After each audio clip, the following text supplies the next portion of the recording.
This is Ra Hokum for Punchout Boxing, joined by my esteemed colleague Dave Johal. We're both getting into the spirit of Christmas, as you can tell by our tasteful Christmas jumpers. How are you, Dave? I'm good, Ron. I'm very good. Mine's a bit more, should we just say, out there. Normally it's yourself with the out there fashion, but today's me with the very loud Christmas jumper. Who would have thought? Um, Thanks, Dave. Yeah, never thought of it in my dress sense in that way, but you're probably right. Um, well, it's coming to the close of a hell of a 2023 in boxing terms. Fight fans, we're always complaining about this fight hasn't happened, that hasn't happened, but there were some great fights this year. And just touching on last night, our own Sonny mm, Edwards, the cliche, dared to be great, which is true. He did. Went over to America to fight a kid that by all accounts, looks like he's going to be one of the all-time greats. Sadly, he wasn't good enough. What do you make of that? Sonny Edwards forced to retire in the uh, ninth round against Bam Rodriguez.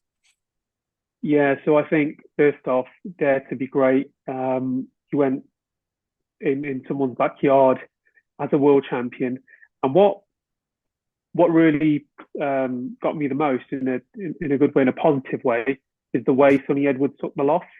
He wasn't ranting, he wasn't raving. He said, I lost to the better man on the night," and that's great. I mean, that's what the sport should be about. Instead of blaming everybody apart from looking at yourself. And hats off to him. He will be back. He's a very, very, very talented individual inside the ring. Um, from what I've read so far, I've read that his orbital bone was broken in the second round with the jab, and that caused Sonny Edwards to see double, and he couldn't basically give his best performance. But fair play to him, he took the loss like how a champion should. And no doubt we'll see Sonny Edwards in some decent fights. But you're absolutely right. Bam Rodriguez could be the next star that transcends the sport. I mean, from what I've read and what I've seen, the few clips, I do need to go back and watch it. Um, he looks like a phenomenal fighter. What did you make of it, Rob? Yeah, like yourself, haven't seen it yet. Just but reading all the accounts, Sonny started well, but when the effects of that broken eye socket kicked in, he wasn't able to move the way he wanted to, and started to get pieced up as the fight went on. But nothing to be ashamed of, and I still think he's got a great future ahead of him if it presumably recovers fully. Because yeah, Bam Rodriguez will probably go on to be one of the all-time greats, and Sonny can still be a great of his own, in his own right. And the good news for him is Rodriguez says he's leaving the division now straight away, going straight up. So Sonny can pick up those belts, and he'll probably never fight a guy as good as Rodriguez again. So yeah, great future for both of them. So interesting mixed fortunes for the other Brits over there. Peter McGrail, of course, the man who is rated as one of the best amateur talents we've ever had. Got a shocking knockout defeat after dominating. So timely reminder for these guys with a great amateur record in the pros. You make one mistake, a guy that you're much better than can still put you to sleep. And Junaid Boston, by all accounts, he came through a hard fight. Most people say he was the deserved winner, but probably learned again that once you cross the Atlantic, you come up against guys that are I think, yeah, I serious. think Junaid Boston, in my opinion, as well, could be one of the future stars, not just of Sheffield, but of British boxing. Yes, he had a tough night, but he needs fights like this. When I spoke to him a few months ago, he would gladly take on a champion tomorrow. Hmm. Junaid, built of that ilk, training with Dalton Smith and the caliber of people that he trains with, including Sonny Edwards.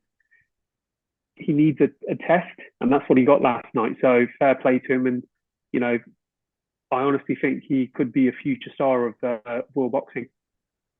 Yeah, indeed. Yeah, you'll only hopefully get better from that baptism of fire. Every prospect has to go through it eventually. So yeah, doing it so young at 21, just what 6, 7 fights in. Kudos to him. So let's go on to the big event for next weekend. We're going to be represented at the Riyadh season with myself. Got my outfits packed, just so you know. Um, Yeah, what an event though. I remember speaking to Queensbury's Dev Sani at the launch event, reminiscent of the 90s when Don King used to put on those enormous shows in Vegas and Mexico. Um, yeah, this is what a show. Cannot wait. Yeah, let's go through the card. I mean, there's like what eight big fights on there, all in the bigger weight classes. So clearly, that's what the Saudis are most interested in, and could shape the heavyweight division for a few years to come. Absolutely. I mean, you know, as as our channel being represented goes as well, this is absolutely huge for us as well. So, make sure viewers you tune in next week. We are going to have a lot of content from Monday all the way through as well, and it's going to be all systems go. So we'll be looking at after things virtually, but Raw, you're all going to be in the thick of it as well. But yeah, I mean, look, when Riyadh season was announced, we were all speculating. Look, surely Hearn and Warren aren't going to be on stage together. Surely we're not going to get all these heavyweights in one room. And you're absolutely right, Rod. This reminds me of Don King, the Night of Champions. Mm. These electrifying cards where everybody fought everybody, and the cynics are saying, why isn't Joshua fighting Wilder? Why isn't Fury fighting Usyk on this card? And look, this is a teaser for what is to come. But this is massive, in my opinion, as well. This is a massive event. This is probably bigger than Fury versus Ngannou. I think it is. I think it is bigger than Fury versus Ngannou. Have you seen the promotional video that's gone out with this as well, with the zombies and the horror? Yeah. You don't throw. I mean, look at me. I'm smiling. You're actually going to be there. So wow, I cannot wait. I think one of the fights that I'm really looking forward to is Dubois versus Miller, just because of the venom Hmm. that Miller brings. And I remember in our group chat as well, Carl texted us both saying, and this is why Gerald Miller is there. This is why Miller is there when he was bad mouthing when he was bad mouthing AJ. But I think AJ was calm. But where do we start? Which fight do you want to talk about? I'm absolutely buzzing for this Well, for next week. let's go by weight classes. So before we come to the heavyweights, Bivol. That was a bit of a curveball, really. Bivol against Lyndon Arthur. Obviously, Bivol's gone off the boil after having a great year last year, beating Canelo and Zurdo Ramirez at a canter. Um, so yeah, been inactive. Don't know if he's had personal problems, injuries, or if he tried overvaluing himself. I don't know, but great for our boy Lyndon Arthur. I mean, is it Mission Impossible? I think he might actually be in with more of a chance than people think, simply because Bivol has that infuriating habit of fighting to just do enough to win. And when he's coming up against really top level guys, he has to hit the higher gears and look impressive. If he's fighting someone who he doesn't think is that good, he might stay in low gear and inadvertently allow it to be closer than his ability warrants. So yeah, that'll be interesting. Also, I think stylistically, Arthur is very much a boxer. Canelo and Ramirez being typical pressure fighters that have to come at him. Maybe style-wise, they were easier for him to handle. So, of course, you got to fancy Bivol to win. His pedigree's just that much higher. But because of those reasons, I don't think it will necessarily be a one-sided beating that some people seem to think it is. I'm I'm not too sure. I think when we look at the Canelo fight, again, we've had this discussion before. Bivol was seen as the underdog, and I was telling people, how can you have Bivol as the underdog? You know, his amateur pedigree, he's natural at the weight. He's a world champion at that weight, a Hmm. recognised world champion, and it was a completely one-sided performance, in my opinion, where Bivol and Canelo met. Um, I think you're right, though. I mean, when we look at Bivol staying in second gear, you could argue that's what he did against Spider Craig Richards when he fought him. Um, Lyndon Arthur is going to have to box out of his skin against someone as good as Bivol, and that's no disrespect to Arthur. I think he's a fantastic boxer, but this is the best he's ever fought. This is the best, one of the best fighters on the planet, and maybe he didn't price himself out. Maybe um, the when we look at politics in Russia and because at one point they were trying to. I read somewhere that Russian fighters they were arguing about should he get paid for fighting in the States and sanctions and so on and so forth. But I honestly think Lyndon Arthur's going to have to really box out of his skin against Hmm. Bivol. I can't. I think it. I can see. I can't see Bivol knocking Arthur out, but I can see him winning on points. And I think this is we are going to see the best Arthur, but I think Bivol is really because of the stage that he's on and the occasion. I think we're going to see a masterclass performance from Bivol. Okay. So you think Bivol at a canter as he usually does? Do you think it'll be close to a shutout? Yeah, Okay. I think so. I think we're just going to see. I mean, we've seen boxers do this before as well, where they just do what they need to do to win. But Hmm. I think because of the occasion, his style, his amateur pedigree is just going to be too much for Arthur. Hmm. But I can't see him stopping him. Indeed. I'd go with that. But I do think whilst Bivol is taking his time to have a look, it might give Lyndon the opportunity to win a few rounds. Um, Going up the division, Opataya and Zorro. Obviously, the big news about that is the IBF again playing hardball and stripping him of his title. Fans are irate, no doubt. Jai Opataya is more so. I'll be speaking to him about this, so look out for that Yeah, interview. But again, I guess it's a measure of the Saudis, how much they were impressed with his performances so far that they wanted him on the show. Again, this is like, can it go any different to for Zorro how it did for Jordan Thompson? Jai and his manager, they're very confident that it'll go exactly the same way, possibly sooner if Jai feels like it. yeah. Again, if I can just say this on record, Ellis is fantastic. He is great at British level. It'll be great. It'll be a great news story if he does win. It's going to sound bad, but I can't see him winning this. Mm-hmm. I think Jai Apataya is just too raw, too violent, too devastating a puncher.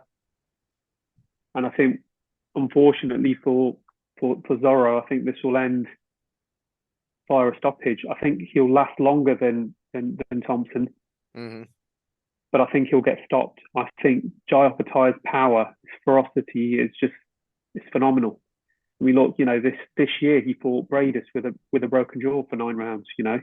Um, he's just made of something else, isn't he? To be fair, I mean, I've spoken to him once or twice. You've spoken to him a few times. You've interviewed him, and even Eddie Hearn said when I spoke to Eddie, Eddie said, "Look, this guy scares me. I don't know what it is, but he's just got some crazy eyes. He's got this determination."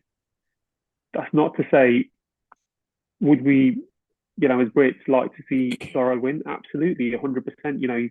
He reps one of the gyms that we're quite close with, the Peacock Gym. But Mm-hmm. thinking objectively, I think it's going to need a lot of work from Zorro to win. Jai Opataya is just one of those fighters which we talk about potential in terms of being an all-time great. He could be the next all-time great at cruiserweight. he's that good. As for the IBF stripping him, I just think that is ridiculous. Um, they've done this before as well with Joe Cordina, where they stripped him off his title when he couldn't defend his title. I think that was this year or the year before, because citing a hand injury, they never allowed him to have the extension. And it's just a shame as well, to be fair, that it's come down to this. He is still the Ring Magazine champion, isn't he, Jai Alphatara, I take it? And no doubt He will be, yeah. Yeah, he'll be challenged for those titles. And it's just a minor hiccup in the road of great things to come, where he possibly can unify and take the belt. How do you see this fight going now? I think it'll go a very similar way to the Jordan Thompson fight. I love Ellis Sorrow, and I think he can still go on to achieve good things after this. But I think Giles stop him in 4 rounds. Because I think because he's got this Saudi money and the possibility of being on other big money shows over there, possibly even on the undercard of the Fury Usyk fight. I think he'll want to get the job done quickly and clinically, and I think that's what he'll do. Yep. So yeah, because he'll want to be able to entice one of the other belt holders or Bradis again for the IBF title again, and staying in the Saudis' money go round will help him be able to do that, because without that, he's the sort of guy, if he loses a belt, no one's going to be in a rush to give him a chance, are they? No. Looking at what he carries, which is power in both hands. So who would want that at low risk, high reward? Nobody. Yeah, exactly. So yeah, that's those two. I think it's, some would say our British boys are being served up as sacrificial lambs, but they'll get well paid if that is the case. Onto the heavyweights. I mean, there's a couple of fights which I think it's fair to say are somewhat of fillers. Hrgovic against Demori. I mean, could be some comedy value in that. I mean, I think some of our media colleagues have said it's effectively just step aside money to appease Hrgovic, Yep. isn't it? That's essentially what this is, and keeping him in the spotlight. So hopefully Demori's a guy who he can look good against, because he's looked dour in his last 2 fights. I mean, he's good at what he does, but there's nothing there to excite fans from what we saw last time out, the last 2 fights. And when you're from a small country like Croatia, so you haven't got much of a market, a market appeal, then if you're not going to put on exciting shows, then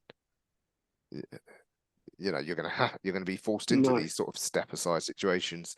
Similar could be said for Frank Sanchez. Stylistically, not exciting. It's from Cuba, doesn't speak English. Brilliant at what he does.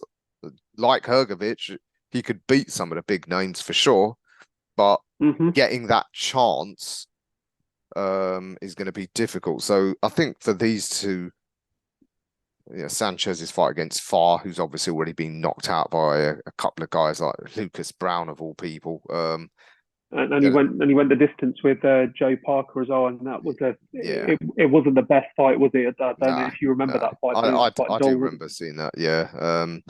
So for them two, they should be glad to still be in the spotlight, because, like I said, they haven't set the world alight in terms of their style. So I think those two are just filler fights. Would you concur with that? Yeah, 100%. I mean, I'm out of all the card, those are 2 that I'm not really looking forward to. Not in terms of looking forward to, but those are the fights where if I need to nip over to Tesco for a long walk to get a refill on some food or drink, those are the fights I'll be choosing to do that on. Who knows? I might be completely wrong, and it might be classed as the best heavyweight, clash for a long time, and it was one of those 80s throwback fights. But I'm willing to take that risk. I won't be doing that when it's, Dubois versus Miller, Joshua Wallin, even Jai Alphatara's fight would not be leaving the room when it's, when it's fighters of that, even Bivol. But those the fights you've just mentioned now, absolutely, I'll be taking a bit of a walk. Mhm.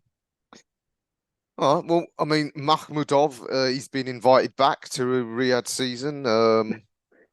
Interesting fight against Kabayel. Spoke to Kabayel, of course, at the You launch did, event. yeah? Makhmudov, he's a big, scary brute, but as Kabayel pointed out, he thinks he can outbox him. So I think that could be an interesting clash of style. Makhmudov, he's looked scary, but he's never really fought anyone with much of a pedigree. So Kabayel, is it a step up, or maybe it's a step up, or certainly it's a Yeah. test of sorts. So yeah, I'm interested in that. Looking at the size difference though, I do think, although I'd see Caballero giving him a lot of problems, maybe first 4 rounds, I think within 10 rounds, Makhmudov's just through sheer brute force will catch up with him and stop him. Maybe rounds 8 to 10. Yeah, I totally concur with you on that one. I think Caballero, he's got a bit of mileage on the clock now as well, Mm. in terms of being around for a bit. He seemed very confident when you interviewed him, though. Extremely confident. It looks like, this is his second coming, but I just don't think I think he will get stopped, if I'm being totally honest. I think there's Mm. too many miles on the clock. The occasion is absolutely massive for him, but I can't see him winning this.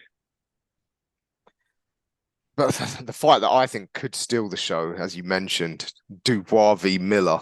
I'm really fascinated by that. I mean, we should all be ashamed of it because Miller, by rights, we should be boycotting watching him. But he's such compelling viewing, isn't he? And I just think style-wise, I mean, style-wise, Miller is a good style matchup for Dubois because he's a big lump and easy to hit. However, he brings some very serious physical traits. I mean, just the sheer size of him. So it's going to be really interesting to see, can Dubois, who we know is a big puncher, can he stop this big lumbering, you know, I think he will. behemoth? Can he stop him in his tracks with his power? I think he will. I think looking at physique, the weight that Miller carries, again, in my opinion, if he gets dropped, I can't see him getting back up. He is a big lump of a man. Mm, Um, because of his antics outside the ring in terms of the drug testing, sorry, drug, I'll use the word cheating, not once, mm, not twice, but thrice. mm, I'd love for to finish um, the night and knocking him out. To be fair, just because of you know what he's done in terms of the drug cheating. And you're right, he does bring comedy value. Some of the stuff that he says, it's quite outlandish. I think he's had mm. a pop at Eddie Hearn as well. AJ Wilder as well. What was the quote? Do you want to leave in the hospital or in a coffin? I'm just paraphrasing there, but let's Yeah. see if he gets past Dubois first. I think he'll stop him. How do you see that one go? Yeah, Deontay Wilder claims that he had him concussed in sparring, so he probably can be hurt. And yeah, I don't think he's not like a defensive master. I think Dubois will catch him. He won't have a problem catching him. When he does, that's what I'll think is going to be interesting. Yeah, I think Dubois. I think he will land a big right hand and stop him in 4 rounds. But if Miller does get past the first 4 rounds, um, I think that it could be dangerous. We've put this part back in. Yeah, as I was saying, I do expect Daniel to stop him in 4 rounds because Miller's Yeah, easy to hit. But if Miller can get past those 4 rounds, it'll be fascinating to see, um, you know, how Daniel copes if with the continued pressure of this huge guy. So yeah, that's fascinating. But I mean, coming on to the two joint headliners, if you can call them that. Wilder, we're finally seeing him back, and Parker. Now, obviously, there was a time when they were both belt holders. That fight was talked about. A lot of water's passed under the bridge now, but yeah, people think that Wilder will knock him out. I guess off the back of Parker getting knocked out by Joyce, people think, well, Hmm. his chin's been dented. But not seeing any sign of any psychological effects from that, from his last couple of fights. He looks like he's still on it, still no sign of being gun shy. You know, if he's made the improvements with Andy Lee, I wouldn't be surprised at all if Parker outboxes Wilder. I mean, it could happen. One of the things that Wilder has potentially got going against him, potentially, is the fact that he's only boxed 2 minutes in 2 years or something ridiculous like that. But he has been doing some great rounds with Malik Scott in the gym, something like 25-minute pads, 25-minute rounds, sorry.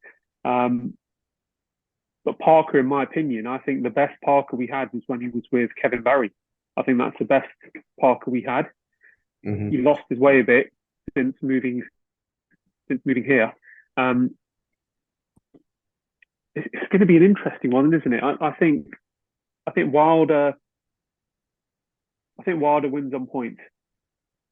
Oh, it's interesting. Yeah, I actually think that as well. I don't think he will spark Parker out. I mean, the way Parker got knocked out by Joyce was different. It was the accumulation. Wilder don't fight like that. He doesn't have much of an output. No.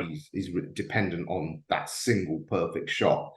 And I do think people forget Parker's pedigree is better than most of who Wilder's fought. Yeah. I think he probably will have Parker maybe dropped a couple of times. But I think Parker's got enough that he'll get through it, and I think it'll be competitive. And yeah, I think it'll probably be a Wilder close points decision. Which brings us on to the headline act. AJ. Criticism never ends of him. But I'll tell you what, I'm of the opinion he is going to do a job on Wallin and really get his name back out there and the excitement around him. I think he's gradually been improving his boxing ability, his ring IQ in these last couple of fights without looking impressive. That's natural. And I think after a bit of early difficulty with Wallin's boxing skills, which are considerable, I think, again, rounds 8 to 10, I think he'll catch up with him and get a devastating knockout. I totally agree with you. I think the criticism is completely unfair. Let's not forget as well his last fight against Helenius that ended in a knockout, an opponent that he took on short notice because of the alleged drug offences from Dillian White. Franklin could cause Dillian White problems as well, and AJ did what he did, went the distance. So, you know, lost twice to Usyk on the bounce. He's had some tough fights, but this one ends in a KO with devastating fashion. You know, Helenius also wasn't cleared of drug cheating, so he tested positive from VADA results. While it is going to cause problems, but I think it'll only end in a KO, if I'm being honest. Now, we are a bit pressed for time because the meeting's due to expire. Let's just quickly talk about when are you flying out? So you're going to be there from Tuesday, right? No, I'm flying on Tuesday, and so I will get to Riyadh Wednesday night. So from Thursday to Saturday, look out. There is going to be a whole load of content coming our way on Punchout Boxing. So it's going to be absolutely brilliant. So make sure to stay tuned. We've got stuff virtual. We've got stuff that's going to be shown from the ground. We're really looking forward to it. Make sure you stay tuned and give us your predictions in the comments. And don't forget to subscribe. Yes, indeed. The hat's going on tour. We'll see you from Riyadh. Take care.